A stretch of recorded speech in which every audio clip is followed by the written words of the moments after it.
सूरज ने दिया अपने शुआयों से पैगाम, दुनिया है अजीब कभी सुबह कभी शाम, दुनिया है अजीब कभी सुबह कभी शाम। जिस कौम ने इस जिंदा हकीकत को न पाया, जिस कौम में इस जिंदा हकीकत को न पाया, उस कौम की खुर्शीद बहुत जल्द हुआ ज़ाद, उस कौम की खुर्शीद बहुत जल्द हुआ ज़ाद। আলহামদুলিল্লাহ। শাব্দি পঞ্চায়েত কমিটির উদ্যোগে আয়োজিত আজকের তাফসীরুল কোরআন মাহফিলের অত্যন্ত শ্রদ্ধাভাজন সভাপতি, প্রধান অতিথি, বিশেষ অতিথিবৃন্দ, মঞ্চে উপবিষ্ট আছেন জাতির মাতার মুকুট হযরত উলামায়ে কেরাম, আমার সামনে উপবিষ্ট আছেন পিতৃতুল্য মুরব্বিয়ানে আযম, সমবয়সী যুবক বন্ধুগণ, পর্দার অন্তরালে অবস্থানরত আমার অত্যন্ত শ্রদ্ধেয় সম্মানিতা মা ও বোনেরা, আমরা সর্বপ্রথম সেই মহান মনিব, মহান মালিক, মহান স্রষ্টা আল্লাহ জাল্লা শানহুর দরবারে কৃতজ্ঞতা জ্ঞাপন করছি, শুকর আদায় করছি যে রব্বুল আলামিন আমাদেরকে ফিতনা ফাসাদের জামানায়, গুনাহে মুবতালা, গুনাহে ভরপুরের জামানায় হাজারো মানুষ থেকে যাচাই বাছাই করে নির্বাচিত করে আজকের ধর্মীয় অনুষ্ঠান, ওয়াজ মাহফিল তথা বেহেশতের বাগানে আসার এবং বসার, দিনই কিছু ইমানি কিছু আলোচনা করবার এবং শুনবার জন্যে যে রব্বুল আলামিন আমাদেরকে সুযোগ দান করলেন, আমরা সেই মহান রব্বুল আলামিনের আলিশান দরবারে সমস্বরে একসাথে মনের সবটুকুন আবেগ উজাড় করে দিয়ে মুসলমান হিসাবে ইমানের আওয়াজকে উঁচু করে সুউচ্চ কণ্ঠে রব্বুল আলামিনের শিখানো বাক্যে কালিমাতুশ শুকুর আদায় করে নিচ্ছি আলহামদুলিল্লাহ।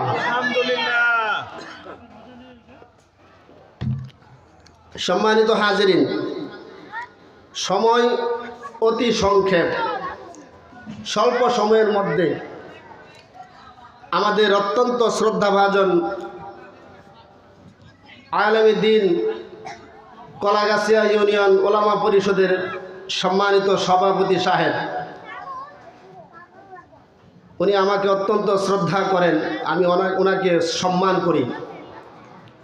হুজুরকে বসায় রেখে আমি হুজুরের অনুমতি নিয়ে অল্প কিছুক্ষণ দু চারটা কথা আপনাদের সামনে পেশ করতে চাই। ওমা তৌফিকি ইল্লা বিল্লাহ। সম্মানিত হাজিরিন, ভূমিকা ছাড়াই আলোচনায় যেতে চাই। আল্লাহ রাব্বুল আলামিন পবিত্র কুরআনুল কারীমের সূরাতুত তাওবার 128 নং আয়াতে কারীমার মধ্যে বলেছেন, লাকাদ জাআকুম রাসূলুম মিন আনফুসিকুম আজিজুন আলাইহি মা আনিতুম। আল্লাহ বলেন, তোমাদের মধ্য থেকেই তোমাদের কাছে এমন একজন রসুল এসেছেন যিনি তোমাদের কষ্টে কষ্ট পান। উম্মতের জন্য যেটা কষ্টকর, নবীর জন্য সেটা কষ্টকর। উম্মতের ব্যথায় নবী ব্যথিত, সমব্যথী। যে বিষয়ে উম্মত কষ্ট পায়, নবীও সেই বিষয়ে কষ্ট পান। আচ্ছা বলেন তো, একটা মানুষ আরেকটা মানুষের কষ্টে কখন কষ্ট পায়? যখন দুইজনের মধ্যে সম্পর্কটা গভীর হয়। আমার এবং আপনার মাঝে যদি সম্পর্কটা গভীর হয়, তাহলে আমার কষ্টে আপনি কষ্ট পাবেন, আপনার কষ্টে আমি কষ্ট পাবো, কারণ দুইজনের মধ্যে সম্পর্ক গভীর, সম্পর্ক ভালো। তো নবী উম্মতের কষ্টে কেন কষ্ট পান? কারণ উম্মতের সাথে নবীর সম্পর্কটা গভীর। উম্মতের সাথে নবীর সম্পর্ক গভীর হওয়ার কারণে উম্মতের কষ্টে নবী কষ্ট পান। মুসলমান বন্ধুরা আমার, আল্লাহর নবী সাল্লাল্লাহু আলাইহি ওয়াসাল্লাম উম্মতের কষ্টে কেন কষ্ট পান? তার কারণ হচ্ছে নবী উম্মতকে বড় ভালোবাসেন। উম্মতকে ভালোবাসার কারণে আল্লাহর নবী উম্মতের কষ্টে কষ্ট পান, উম্মতের ব্যথায় ব্যথিত হয়ে যান। মুসলমান বন্ধুরা আমার, আল্লাহর নবী তার উম্মতকে কতটুকুন ভালোবাসেন। আমি আর আপনি মা বাবাকে যত ভালোবাসি, মা বাবা সন্তানকে যত ভালোবাসে, ভাই ভাইকে যত ভালোবাসে, বন্ধু বন্ধুকে যত ভালোবাসে, নেতা কর্মীকে যত ভালোবাসে, কর্মী নেতাকে যত ভালোবাসে, মা বাবা তার সন্তানকে যত ভালোবাসে, তার চেয়ে কোটি কোটি গুণ বেশি নবী তার উম্মতকে ভালোবাসে। সুবহানাল্লাহ বলে। ভাইরা আমার,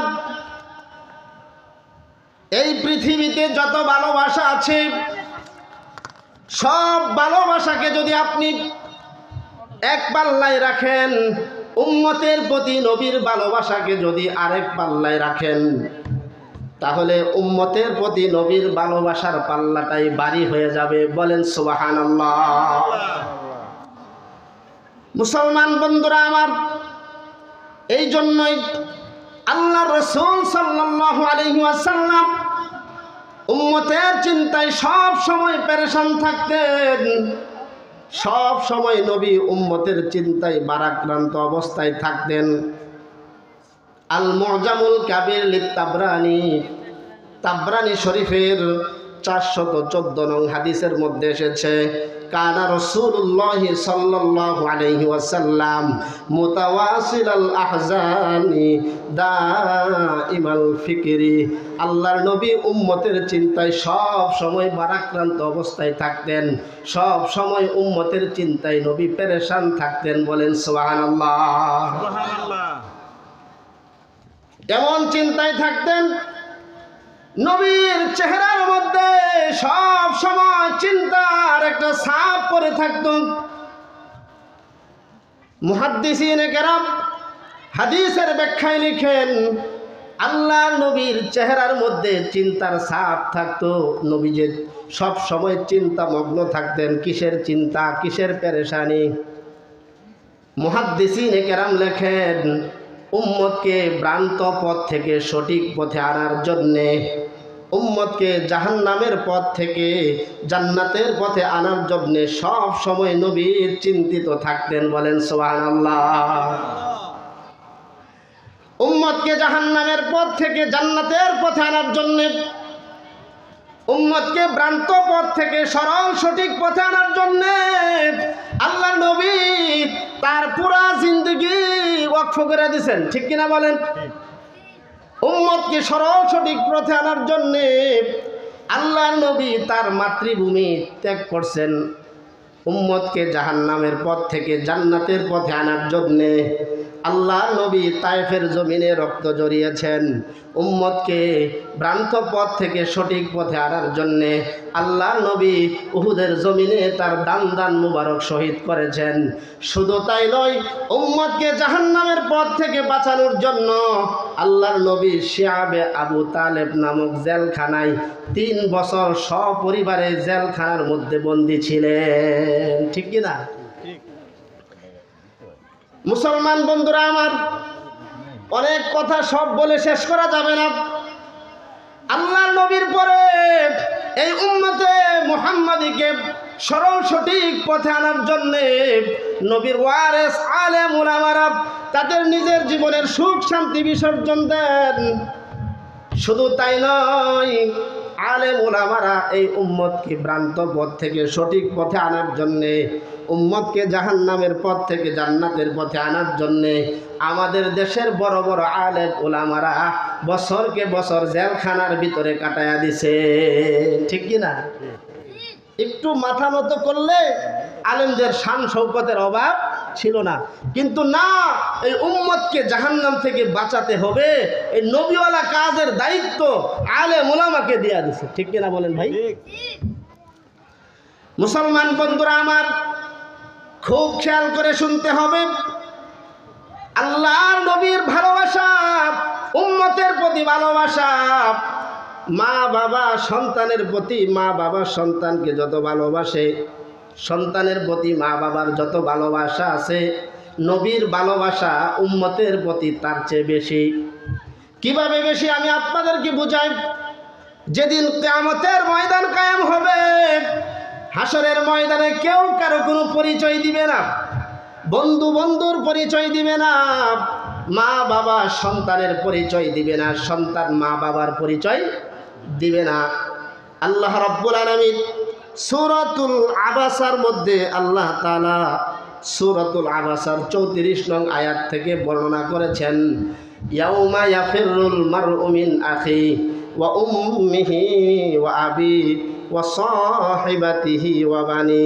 যেদিন কিয়ামতের ময়দান কায়েম হবে, ওই দিন মা বাবা সন্তান থেকে পলায়ন করবে, সন্তান মা বাবা থেকে পলায়ন করবে, ভাই ভাই থেকে পলায়ন করবে, বন্ধু বন্ধু থেকে পলায়ন করবে, কেউ কারো কোনো পরিচয় দিবে না। বিপদে পড়ে সন্তান মাকে গিয়া বলবে মা, বাবাকে গিয়া বলবে বাবা, আমি যদি দুনিয়াতে কোনো বিপদে পড়ে যেতাম, দুনিয়াতে বিপদে পড়লে তুমি আমাকে বিপদ থেকে উদ্ধার করার জন্য পাগল হয়ে গেছ, আজকে হাসরের ময়দান বিপদে পড়ে গেছি, আমাকে একটু বাঁচাও। মা ডাক দেয়া বলবে, কে তুমি? তোমাকে আমি চিনি না, দুনিয়াতে আমার সন্তান বলতে কিছু ছিল না। অর্থাৎ হাসরের ময়দানে বাবা মা সন্তানকে অস্বীকার করবে, সন্তান বাবা মাকে অস্বীকার করবে, সবাই সবার থেকে পলায়ন করবে, কেউ কারো কোনো পরিচয় দিবে না। ওই দিন হাসরের ময়দানে কঠিন মুহূর্তে সবাই যখন নিজের চিন্তায় ব্যস্ত থাকবে, ওই দিন আমার আর আপনার নবী নিজের চিন্তা করবেন না, নবী কিয়ামতের সেই কঠিন মুহূর্তে উম্মতের চিন্তায় ব্যস্ত থাকবেন। সুবহানাল্লাহ। তাহলে নবী উম্মতের প্রতি নবীর ভালোবাসা কম না বেশি ভাই? বেশি। আল্লাহ রাসূল সাল্লাল্লাহু আলাইহি ওয়াসাল্লাম বলেন, সহিহ মুসলিম 5102 নং হাদিস, আম্মাজান আয়েশা সিদ্দিকা থেকে বর্ণিত, নবীজি বলেন, কিয়ামতের মাঠ যেদিন কায়েম হবে, ওই দিন মানুষগুলাকে খতনাবিহীন অবস্থায়, উলঙ্গ অবস্থায়, নগ্ন পায়ে হাসরের ময়দানে উত্থিত করা হবে। আম্মাজান আয়েশা সিদ্দিকা বলেন, ইয়া রাসূলুল্লাহ, কিয়ামতের ময়দানে নারী থাকবে, পুরুষ থাকবে, যদি নগ্ন অবস্থায়, নগ্ন পায়ে উলঙ্গ অবস্থায় যদি কিয়ামতের ময়দানে উঠানো হয়, নারী পুরুষের দিকে তাকাইলে লজ্জার কারণ হবে। আল্লাহ রাসূল বলেন, আয়েশা রে, না না, কিয়ামতের ময়দানের ভয়াবহতাটা এত বেশি হবে, সকল মানুষের দৃষ্টি উপরের দিকে থাকবে। কিয়ামতের ভয়াবহতায় একজন মানুষ আরেকজন মানুষের দিকে তাকানোর কোনো সুযোগ পাবে না। বলেন সুবহানাল্লাহ।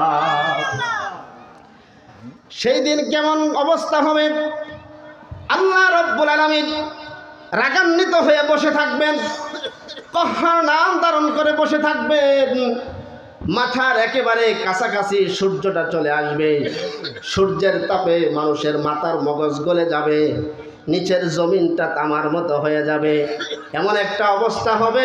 আল্লাহ নবী বলেন, আল্লাহ রাব্বুল আলামিন কোরআনুল কারীমের মধ্যে বলেছেন, আল্লাহ তাআলা কোরআনুল কারীমের মধ্যে বলেছেন, ওয়া খাশাআতিল আসওয়াতু লিররহমানি ফালা তাসমাউ ইল্লা হামসা।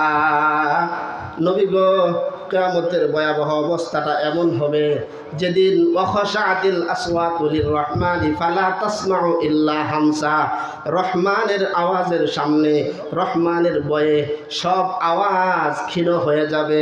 নবী গো, লা তাসমাউ ইল্লা হামসা, নবী সেদিন আপনি মৃদু গুঞ্জন ছাড়া আর কিছু শুনতে পাবেন না। আল্লাহু আকবার।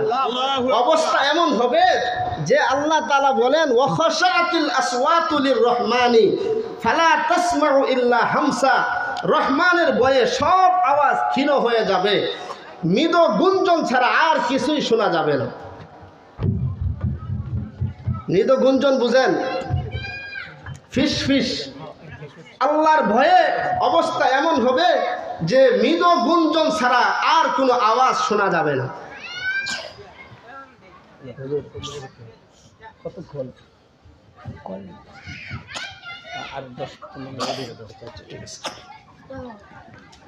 সবাই খেয়াল করতেছেন তো? মুসলমান বন্ধুরা আমার, আল্লাহর নবী বলেন, আল্লাহ রাব্বুল আলামিন বলেন, ওই দিন আল্লাহ তাআলার বয়ে সব আওয়াজ ক্ষীণ হয়ে যাবে, মৃদু গুঞ্জন ছাড়া আর কোনো শব্দ সেদিন থাকবে না।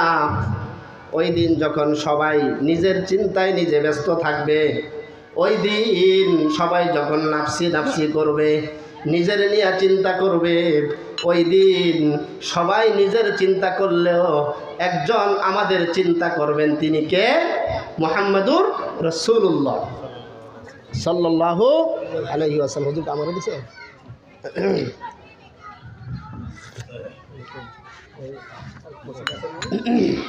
একটু মনোযোগ দেন সবাই। ভাইরা আমার, কিয়ামতের সেই মুসিবতের মধ্যে সমস্ত হাসরবাসীরা যখন পেরেশান হবে, মাথার একেবারে কাছাকাছি সূর্য চলে আসবে। হযরত আবু হুরায়রা রাদিয়াল্লাহু আনহু থেকে বর্ণিত হাদিস, তিরমিজি শরীফের 649 নং হাদিস, হাদিসটা মুসলিম শরীফের মধ্যেও আছে। হযরত আবু হুরায়রা থেকে বর্ণিত, রাসূলুল্লাহ বলেন, কিয়ামতের এই বিভীষিকাময় অবস্থায় সবাই যখন নাফসি নাফসি করবে, সবাই যখন হাই হাই করে নিজের চিন্তায় নিজে ব্যস্ত হয়ে হয়রান পেরেশান হয়ে যাবে, ওই দিন সকল হাসরবাসীরা মিলে হযরত নবিয়ুনা আদম আলাইহিস সালামের কাছে যাবে, গিয়া বলবেন, ইয়া আদম, হে আদম, আনতা আবুল বাশার, আপনি তো মানব জাতির পিতা, খলাকাল্লাহু বিয়াদিহি, আল্লাহ তো আপনাকে নিজ হাতে বানাইছেন, ইশফা লানা ইলা রব্বিকা, আপনি একটু রবের কাছে আমাদের জন্য সুপারিশ করেন, যেন আজকে বিচারের কাজটা শুরু করে দেয়। হাসরের ময়দানের এই অবস্থা আমরা সহ্য করতে পারতেছি না। আদম নবী বলবেন, না না, আমার দ্বারা সম্ভব হবে না। আজকে রহমান আল্লাহর নবী বলেন, আদম নবী বলবেন, ইন্না রব্বি কদ গদিবাল ইয়াউমা গদবান লাম ইয়াগদাব ক্বাবলাহু ওয়া লা ইয়াগদাবা বাদাহু মিসলাহু। আল্লাহ তাআলা আজকে এমন রাগ করেছেন, যেই রাগ আল্লাহ ইতিপূর্বে কখনো করেন নাই, ভবিষ্যতেও এমন রাগ করবেন না। নাফসি নাফসি, আমার দ্বারা কথা বলার সম্ভব হবে না। আদম নবী বলবেন, তোমাদেরকে আমি একটা পরামর্শ দেই, বরং তোমরা কি করো, ইজহাবু ইলা নূহিন, তোমরা নূহ নবীর কাছে যাও। সকল হাসরবাসীরা নূহ নবীর কাছে যাবে। নূহ নবী একই কথা বলবেন, ইন্না রাব্বি কদ গদিবাল ইয়াউমা গদবান, আল্লাহ রাব্বুল আলামিন আজকে এমন রাগ করেছেন, যে রাগ আল্লাহ আর জীবনে কোনোদিন করেন নাই, ভবিষ্যতেও করবেন না। নাফসি নাফসি, আমার দ্বারা সম্ভব হবে না, বরং তোমরা ইজহাবু ইলা ইব্রাহিম, তোমরা ইব্রাহিম পয়গম্বরের কাছে যাও। হাসরবাসীরা ইব্রাহিম পয়গম্বরের কাছে গিয়া বলবে, ইয়া ইব্রাহিম, আনতা খলিলুল্লাহ, আনতা খলিলুল্লাহ, আপনি তো আল্লাহর খলিল, আনতা রাসূলুল্লাহ, আপনি তো আল্লাহর রাসূল, আপনি আমাদের জন্য একটু সুপারিশ করুন। ইশফা লানা ইলা রব্বিকা।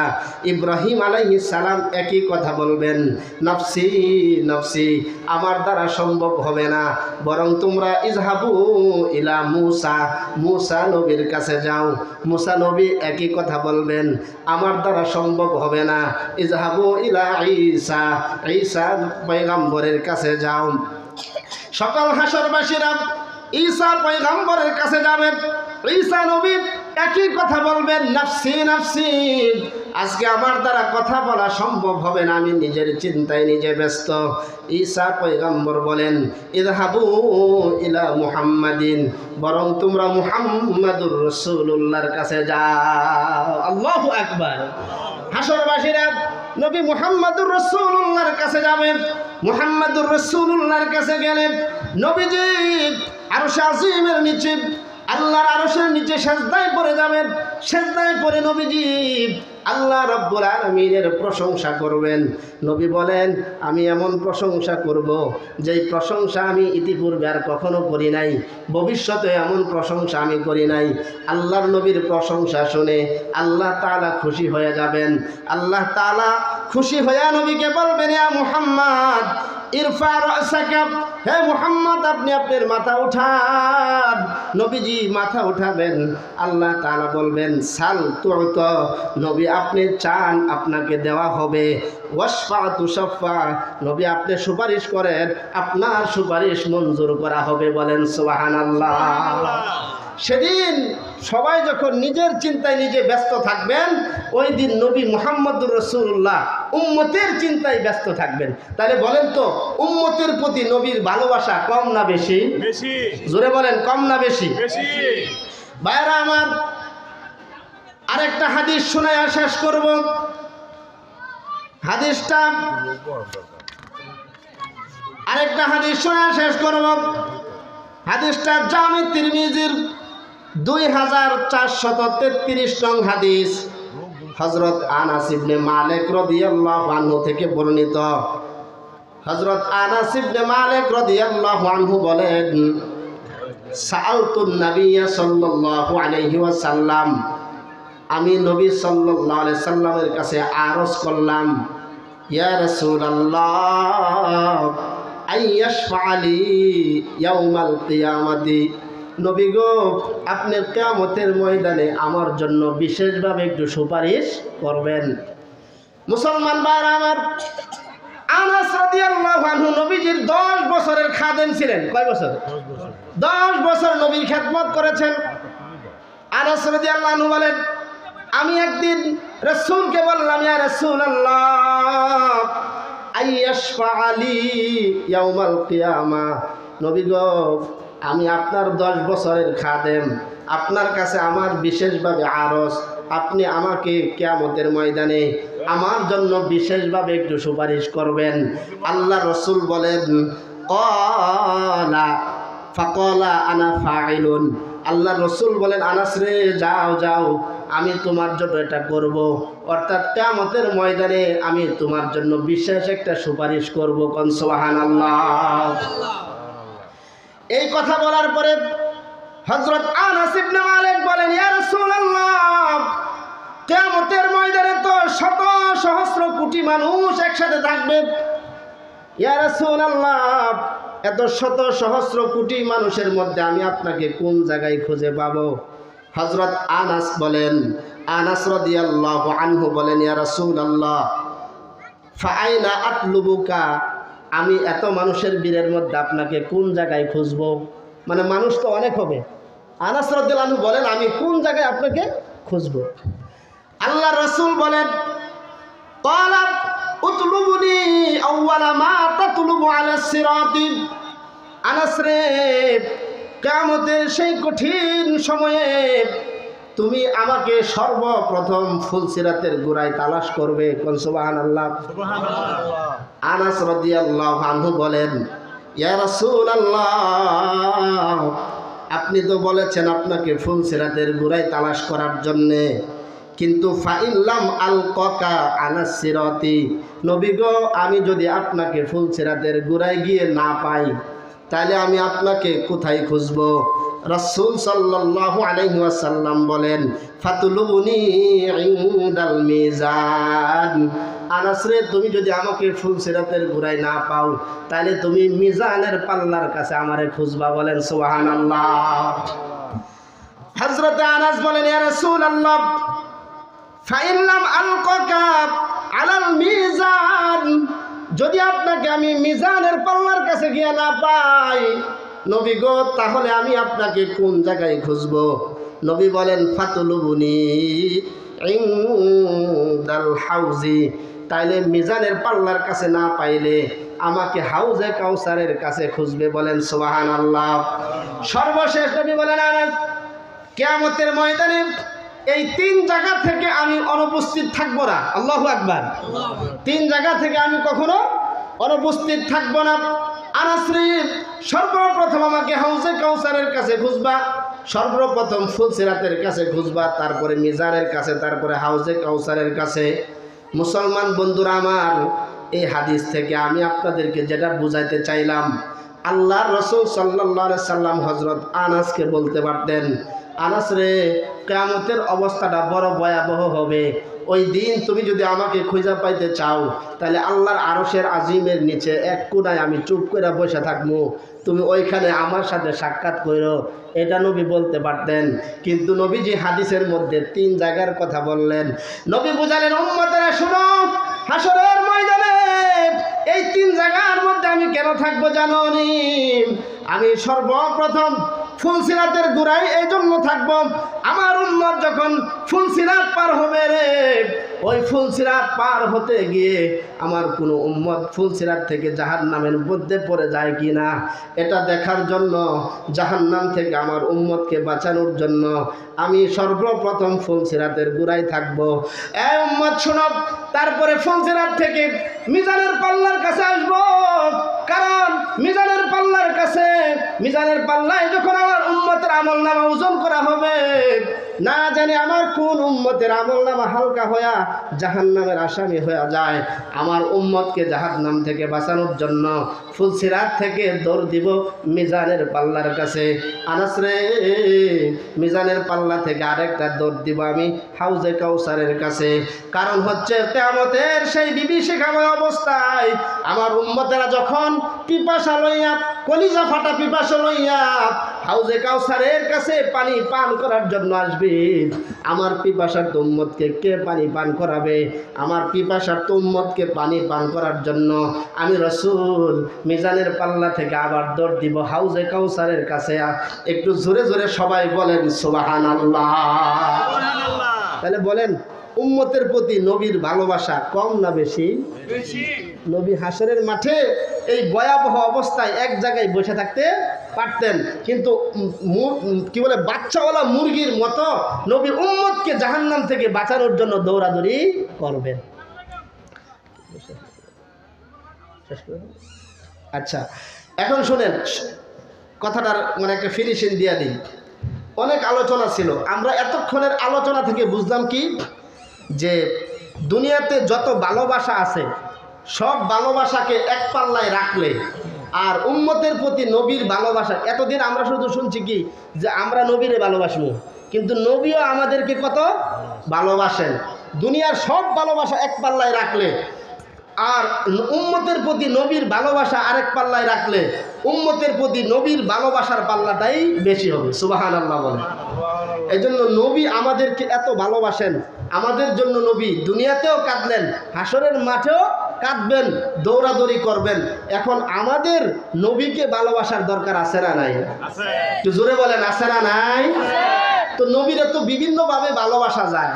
একটা মাধ্যম বলে দেই, নবীকে কখন ভালোবাসা হবে, যখন আমি আর আপনি আমার গোটা জিন্দিগিতে, আমার পরিবারের মধ্যে, আমার সমাজের মধ্যে, আমার রাষ্ট্রের মধ্যে যখন আমি নবীর আদর্শ বাস্তবায়ন করব, তখনই প্রকৃতপক্ষে নবীকে ভালোবাসা হবে। ঠিক কিনা বলেন?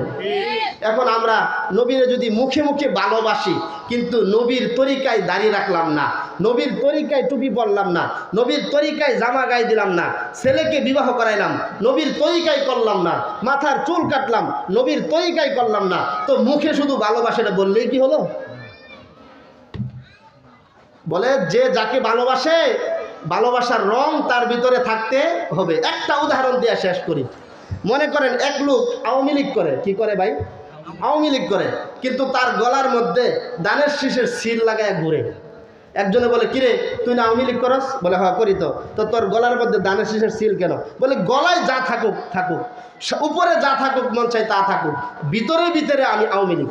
বলেন তো তাকে আওয়ামী লীগের দলে রাখবে না বের করে দিবে? বের করে দিবে।